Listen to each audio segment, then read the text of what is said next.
What's up, future fighters? We are back. We are having a fun time today. We're answering a question we received on social media.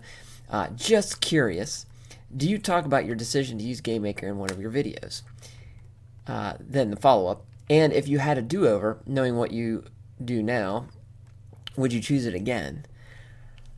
These are great questions, and we've made 3 videos so far that kind of just sequentially building the answer. And you can go back and watch those previous videos. But what we left off was last time was we kind of talked about why I couldn't get the rhythm of fighting into 3D, and demonstrated that on the controller, of course, with myself on the left and in the gold, and Shadow AI controlling the Omega character on the right in the purple.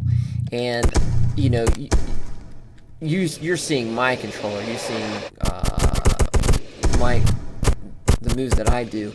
And it's representative of the AI as well, because you've seen my AI videos where I train the AI by just performing the moves.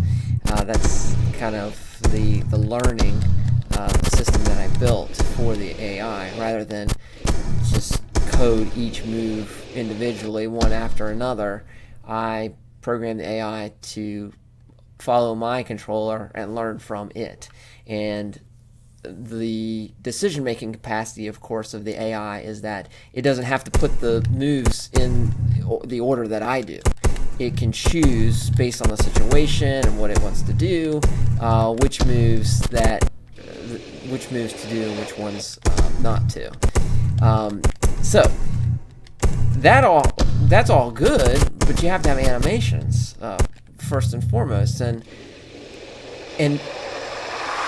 the rhythm of those animations are the moves on the game. And that rhythm, I wanted to take the rhythm that I experience in sparring, in fighting, and I wanted to put that in the game on the controller. And you're seeing it right now. And like I said in the last video, the 3D, I just couldn't make it happen. I couldn't make it happen in the 3D. Because it was just too smooth. But the 2D was perfect. And the reason was because you can cut out frames in 2D. And I'm going to show you that. I'm going to show you that right now. Just let me pull up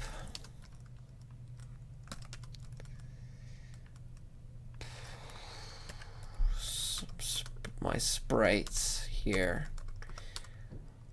What we'll do is, I'm just going to pull up something. Spinning back fist. That's a fun one.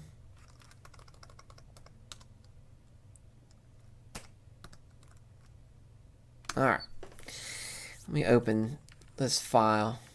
I use GIMP to do the image editing. There's a plugin that does sprite exports in GIMP. It made it real easy to do. So we'll just let that get open here, and then I'll put it on the monitor that you can see, of course.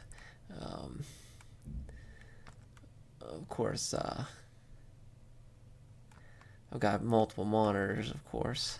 So this is Omega's spinning back fist move. It's kind of a mess, really. Let's do this. Let's put this here, and let me grab the layers box. Let's put that there. So let's see. Where's the first one? It's usually here. So that's Omega's spinning back fist move, and probably gonna need Daz as well, so I'm gonna start that up in the background, and I just kind of played the animation for you, right? And this is, of course, after it's been trimmed up all nice and trimmed up. I just kind of played that animation for you. Right, and then this last, of course, this last move goes, he's like this, then he goes into his fighting stance, and it transitions into that, and that move, of course, is from his fighting stance, and that's the first move. He's starting to spin around, and then he goes, into this. Oh, missed one. Hold on. There we go. That sequence of moves. Now, if you've been paying attention real closely, you'll notice the numbering here of the frames. F is for a frame.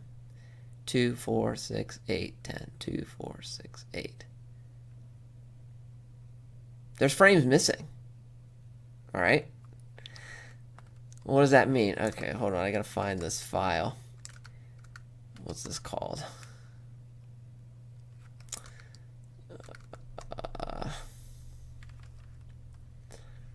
Okay.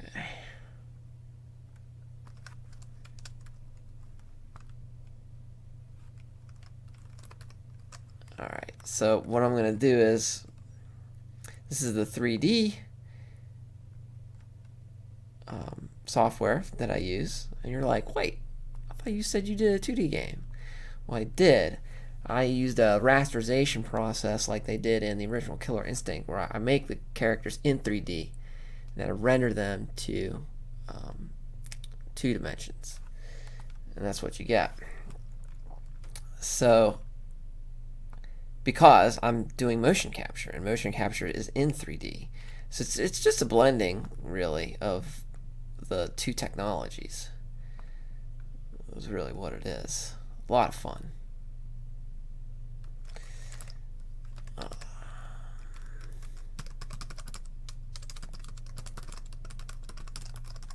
Just making notes for my next video.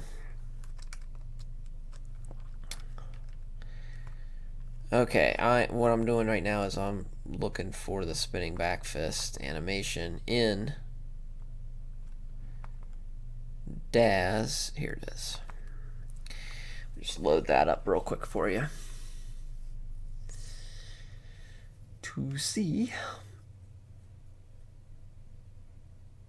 Fairly quick, maybe. Okay, let me get to my timeline here. Looks like, let's see, 361 to 365. It's really short. So what I'm going to do is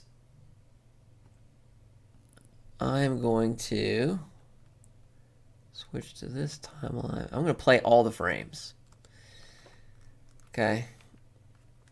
Nice smooth animation, right? That's me in Omega suit doing the motion capture. No, I'm just kidding. I don't put on this suit. The game, this 3D software puts the suit on me. It's just my X, Y's, and Z's in space-time. All right, so let's go back. Sorry, I don't usually use this timeline. So this is all the frames. You just see every frame. You are seeing every frame. And this is as fast as my computer can play every frame. That's why it's like it's in slow motion. This is just as fast as my computer can animate this on the screen with its graphics card and CPU. Well, actually, it's CPU. Everything in the rendering's done in the CPU on DAZ Studio in the version I use, not the GPU. So, but anyway, that's neither here nor there. This my computer's about 10 years old. When I built it for the future, and I still love it. I love my computer, and I've only had to replace the power supply. That is it. It's a quiet system. It's actually soundproofed because I do everything for the game except the 3D models. So the music and sound effects, it's all me too. So my computer lab, I can do programming, music, animation, motion capture. This is This is I can do a lot of other stuff too, AI and some other stuff, but those are other businesses. We're not going to talk about those today. So anyway, that's, you get the idea here. It's very smooth, but it's slow. And when you're playing every frame and you speed it up, even when you speed it up, like I'm doing right there, it still has that slow motion appearance. Now, let's not play all the frames. Now it's starting to look more like the way you see things in real life, because it's skipping frames, it's dropping frames. Your eyes are the same way. I think they see it about 24 frames per second at the focal point. Your peripheral vision sees a lot faster. Your peripheral vision is really, really sensitive at motion, which, evolutionary speaking, is probably a good idea. Even though we have forward-facing eyes like a predator, seeing something coming at you from the side is very advantageous, and you want to see motion immediately, so you want a real high frame per second over there. But at the focal point, we don't catch everything, every single frame, and that specific aspect of the fighting game is really what led me to say, you know what, I'm going to need a 2D game. Because, let's see here, that motion, if I did it smooth in game at 60 frames per second, which is what Future Fighter runs at, you're watching it at 30 frames per second, because that's what I record these videos at. I'm upgrading my recording system to Windows 10. You're actually looking on 8.1. I haven't changed my system yet, and it'll be at 60 frames per second when we go to Windows 10. Presumably it will be. I'm still setting it up. But anyway, you're looking at this at 30 frames per second. I'm looking at it at 60 frames per second. And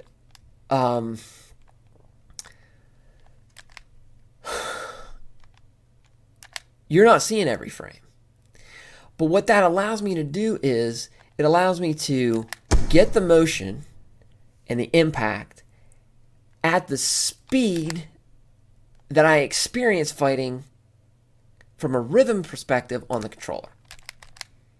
So I can do these moves this fast in real life, right? At this rhythm. Maybe not that fast, because well, I can get pretty close to that. And because of that, yeah, I actually can. And because of that, now the rhythm of fighting is on the controller. And all because I could drop those frames. If I couldn't drop those frames, the animation is lumbering, it's lurching, and you're trying to make Omega do the next step, and you're like, oh my god, when's he going to finish this move? It was more like what we experienced when we turned on play all frames. It's like, oh my goodness gracious, it's like, just get it on already, just get over there already. I want a spinning back fist, and then I want to go into my next move. And having a 2D engine and being able to take this smooth animation, which of course this renders at 30 frames per second, which it was captured, right? Because my motion capture cameras are Xbox 360 cameras, and I have two of them to enhance the accuracy of the motion capture movements, so that it's as close to what I'm actually doing in space-time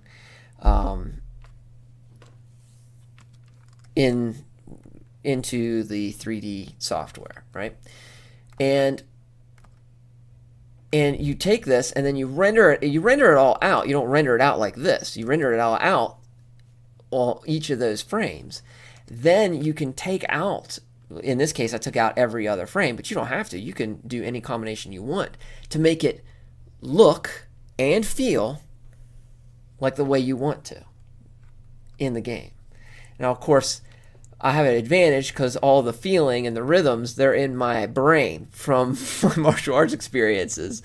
And so I just translate that into computer code and into what I see on the screen with the animations. And you guys get to experience it. That's part of the Future Fighter experience.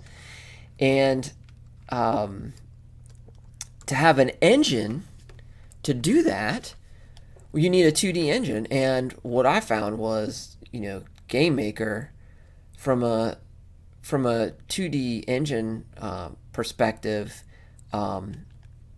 it is just fantastic. It is very simple to use. The sprite animations, they're on a loop, but you can control them. You can break them up into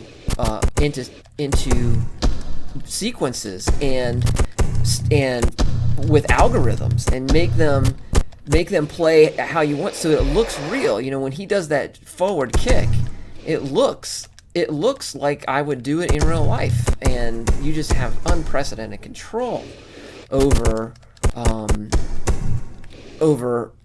the every aspect of the animation, so that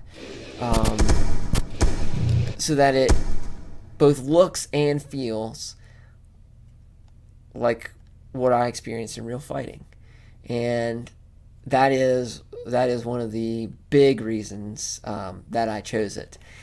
And there's still more, though. There's still more to come.